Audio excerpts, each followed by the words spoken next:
नमस्कार श्रोता बंधु आपण मानू आज मु गोटाए नुआ टाइप गप कहूँ। बुद्धि नथिले जड़े जेते पाठ पढ़िले कि मिटू परी घोषिले भी से विद्यार किसी मूल्य नहीं। वर्तमान मो गपटे आरंभ करुचे। जड़े रजा थिले से रजा ज्योतिष शास्त्र को बहुत विश्वास करते। राज दरबार रे दुई जन ज्योतिष थिले। जड़े ज्योतिष तांको ना विद्याधर से बहुत भल जातक गणना करी कहि पारुथिले। तांकर गोटे पुओ थिला। दिने ज्योतिष कहले जे रजा मो पुओ को आनिबी आपण ताको परीक्षा करिवे। से भी ज्योतिष विद्या पारंगम हो गलानी।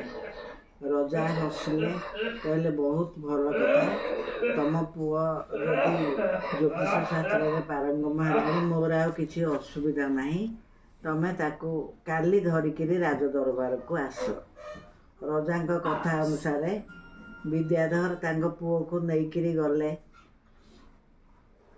विद्याधर को पुओ रजा को देखिक प्रणाम कला।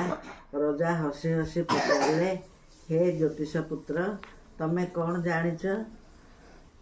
सांगे सांगे से पिलाटी कहला मु सबू जानिची रजा। मु महाराज आपण मते आज्ञा करंतु मु कहबी।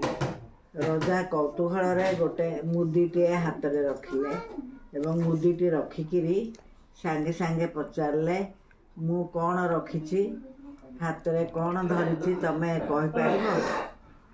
सांगे सांगे से ज्योतिष पुत्र तार खड़ी गणना कला। खड़ी रे गणना कला करिकी कहला रजा आपण हाथ रे धातु पदार्थ रही। अन्य किछि फूल कि अन्य किछि रखी ना, धातु पदार्थटे रखिछन्ति। रजा कहले ठीक कथा कहले ज्योतिष पुत्र कौन रखी तेबे कह।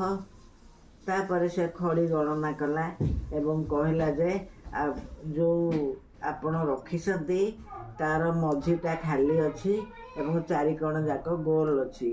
रजा कहले हाँ हाँ ज्योतिष पुत्र तमें भल जानिच तमें भल जानिच कह कह। जमती कहले से अति उत्फुल्लित होकर कहला हे महाराज आपण हाथ रे गोटे पत्थर चक्की अच्छी। एक कथा शुणिक रजा हसिले कहले हे गणक पुत्र तमें भल गणना शिखिच। तमें जेतिकी खड़ी गणना करिकी तमें कहल सेतिकी ठीक है। वर्तमान तमें भाभी पारलन जे गोटे मनीष हाथ मुठारे गोटे पत्थर चक्की केमती रहिबो। तमें सेटा भाभी पारलनी। तमें विद्या अध्ययन करिच तमें शिखिच किंतु तमर बुद्धि नहीं। तमर बुद्धि थिले तमें एक कथा करि न थांत। तापरे से ज्योतिष विद्याधर को कहले हे विद्याधर तमर पुओ ज्योतिष शास्त्र शिखिची तमें ताकू भल पढ़ेच। से किंतु मुखस्थ करिकी जेतिकी दूर कहला सेटा सबू ठीक है।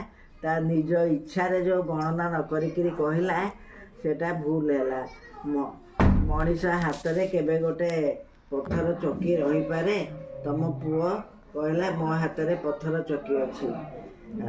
मनीष जेते पाठ पढ़ू जेते जहा करू से जदि तार बुद्धि नथिबो से प्रशंसा पाए नहीं कि से किछि करि पारे नहीं।